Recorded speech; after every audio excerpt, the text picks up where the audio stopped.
2010 National Veteran Rally was held in Tasmania over 8 days, commencing on Sunday, the 24th of October.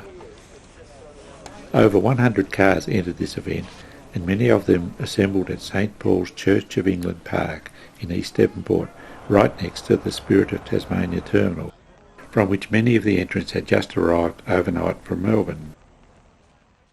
There was just a little bit of rain, however spirits were high with expectation at the start of this event. Rally Director Kelvin Callahan spoke to the drivers before they began the first leg of the tour to the lunch stop at Deloraine. As I said, we'll leave about 10. You'll find we've got a few people standing on corners pointing you in directions that you need to go. And you'll see Tasman on his little board with his finger out pointing in the right direction as well, where there aren't people standing. So you really shouldn't get lost. We're all in a hurry.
Get all that up.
first stop for some of the drivers was at the local service station.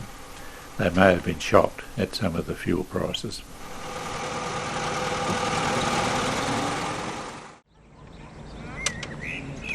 The first problem we saw was the Sorrenton's overland with a flat tyre.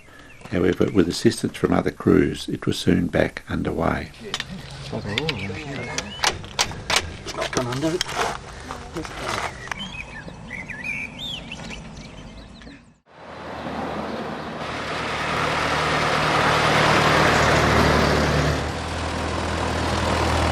At Kimberley we found Peter Hawkins with a bigger problem.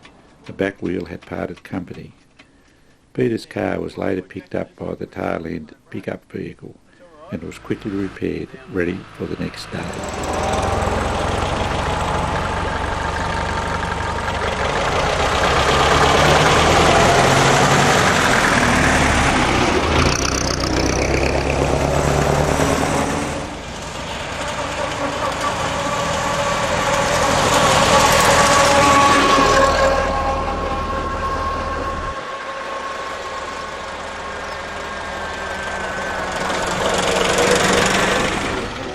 Near Coiler Creek Crossing, we found Mervyn Margaret Kroll's T-model Ford off the road after a mechanical failure caused it to roll on its side. Fortunately, no one was hurt and the car suffered only minor damage. At Multima, the sign said turn right, but this car goes left.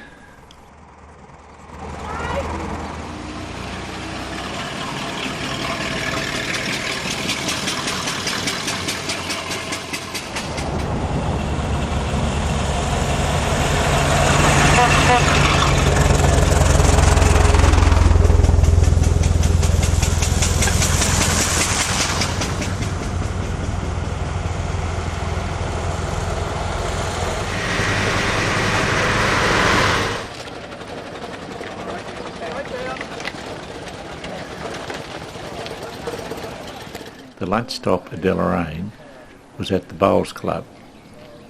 Here the cars were parked carefully in the car park while the drivers and passengers enjoyed the lunch in the club rooms. Veteran cars are all no later than 1918 models, so here we had a collection of vehicles whose ages stretched from 92 to 108 years old. We asked some of the drivers about their cars, beginning with Stephen Fleming. It's a 1917 Studebaker. It was restored by a guy called Roy Wheeler in Canberra, and he owned it for something like 38 years, and I've just managed to own it for the last 2 years after having bought it off him. Oh, it's leaking water out the water pump. Only a minor problem? Till it runs out of water. No, it's okay. I'll repack it tonight. It's got no more adjustment, so that's all right. It's only used a couple of litres since Launceston, so it's not a problem. This is a 1902 Thomas. It's the oldest Thomas known to exist. It's a model 17, which was produced in 02, and they produced 2 models before they changed the name to Thomas Flyer. So it's one of 44 Thomases known to exist in the world. Fairly rare then. It's very unusual. There's only 2 1902s known to exist. The other one hasn't been outside of a museum in America since 1945. So it's a good little car, single cylinder, 8 horsepower. It'll do about 60 kilometres an hour, so it hoots along for what it is. And what sort of a day have you had today? Today's been a great day. It's beautiful country out the back there, and nice country roads, and good. It's a bit Piccadilly earlier this morning, but you get that. Well, we've had it for 20 odd years. It's actually a 1911, even though it was sold as a 1912 model. It's an overland, and I mean, we've just rallied it and polished it, and it's been a good rally car. We've never had a problem with it, but I think because we haven't done anything with it for a couple of years, it's been sitting in the shed. It's letting us know that it's unhappy. Well, what happened was when we were coming down from Launceston this morning, when it was raining, all the water came in and it went through the rubber thing and it blew all over Jenny's jacket. So it's not so much the car we're worried about, it's the white jacket. So we have to worry about that, don't we? Oh, yeah. That's what he tells you.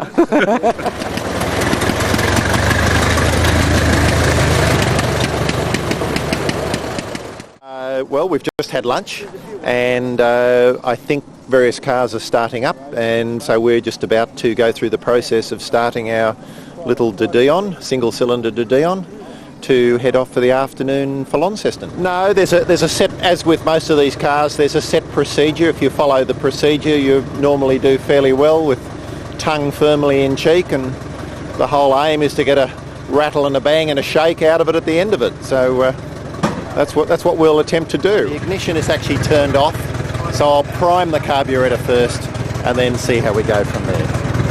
Retard the ignition. I'm just priming the carburettor first. These old cars like their fuel.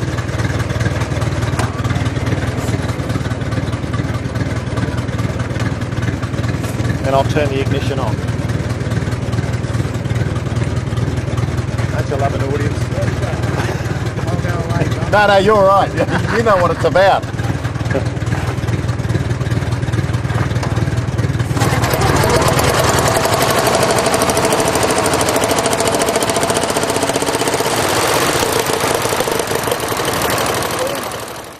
Where did you get this car?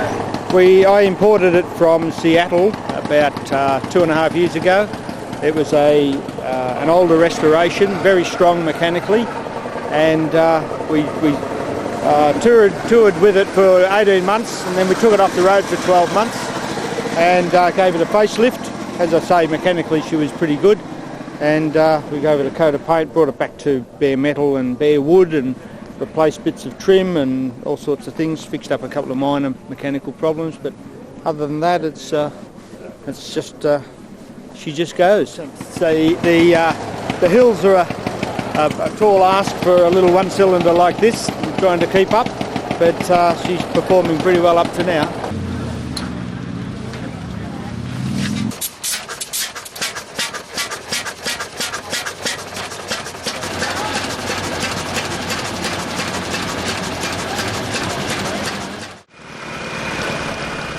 Soon it was time to leave for Launceston.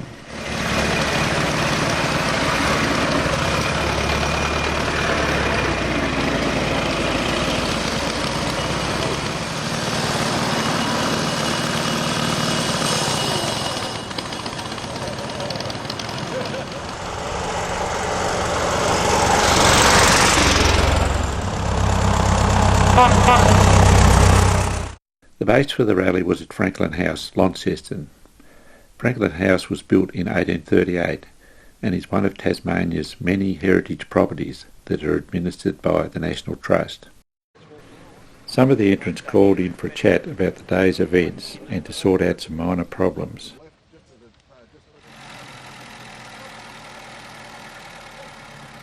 We took the opportunity to ask Kelvin how the day had gone. Yeah, pretty good actually. We've had a few minor problems over the day with one accident unfortunately, and they're okay.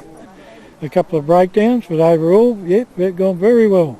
Yeah, we've everybody seems to have enjoyed it so far.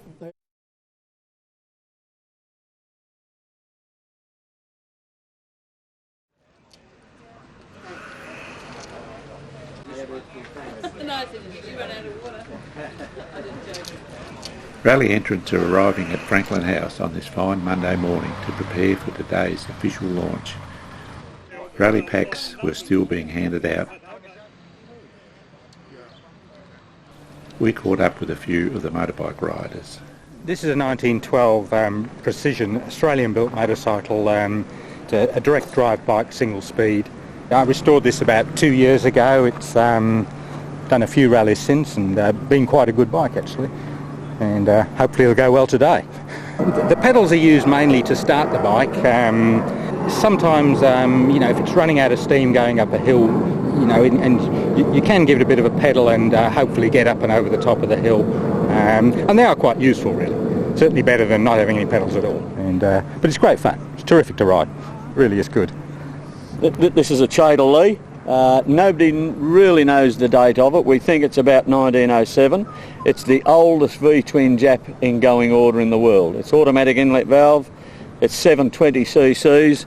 It starts fairly easily. And the magic part about this bike is it's got a 2-speed Millennium rear hub, which gives you a neutral, obviously, 2 speeds, and you can start it, put it on the stand and slick it into gear and it takes off absolutely beautiful. It's a modern motorcycle, and it's got really long legs. It'll do 50 mile an hour quite easily, overtake some of the younger bikes. So yeah, a ripper thing. I live in Sydney at the moment. I grew up in the country with my father, and I was always into, our family was always into old cars. So I got this one from Amsterdam, imported it about 5 years ago. So I've been riding it. Dad's done a lot of work to it. So I say, Dad, can you fix it? Take it away. I need this done, and give it back to me. It's a multi-geared motorcycle. Yeah. So you've got 21 different gears that you have to go through. You've got a double hub in the back, basically. 21 different gears. So it was one of the first multi-geared motorcycles that Raj made. Before that, it's a 500cc. Yeah, that's pretty much all I could do. Graham, tell us about your motorbike. Well, I bought this particular bike in 1975 and rode it. It was a bit of a mess. A couple of years ago I did the engine up, spent quite a lot of money and had it balanced, and it's a lot better machine now. Good morning everybody, and welcome to day 2. This morning we do have to go up a hill called Harland Rise. And in your rally book, if you read your rally book, you'll note there's a photo of it taken in 1908 when they used to use it for hill climbs. As I said yesterday, it's not a race. You don't have to get there yesterday. Enjoy the scenery. It's areas that you probably have never been in before. Nice hawthorn hedge lanes. Should be quite a pleasant day. It's only a short day today, and I'd like to introduce His Worship the Mayor of Launceston, who will flag you people off.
This is the first part of Harland Rise. It proved to be a challenge for some of the cars.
Howard Burrows was helped up the hill by some of the entrants. However, it wasn't to be the end of his troubles for the day.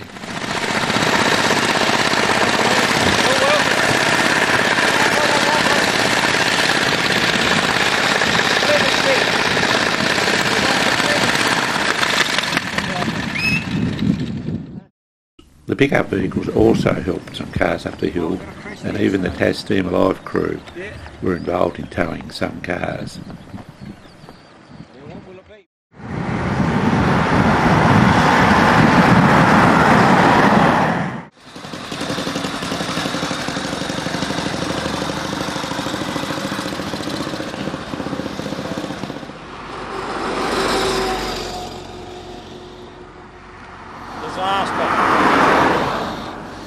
Disaster. That leaking tap has leaked.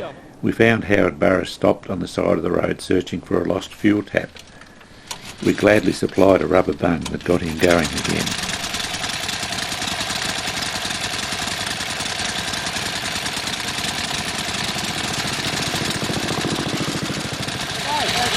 No worries.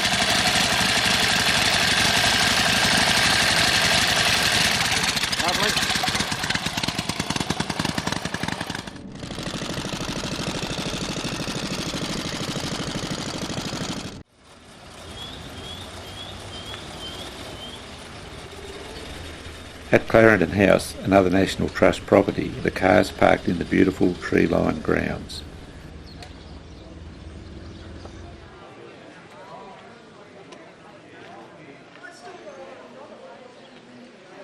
Clarendon was built in 1838 and sits beside the South Esk River.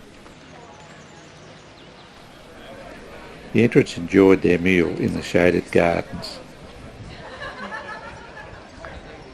Again, we found some dry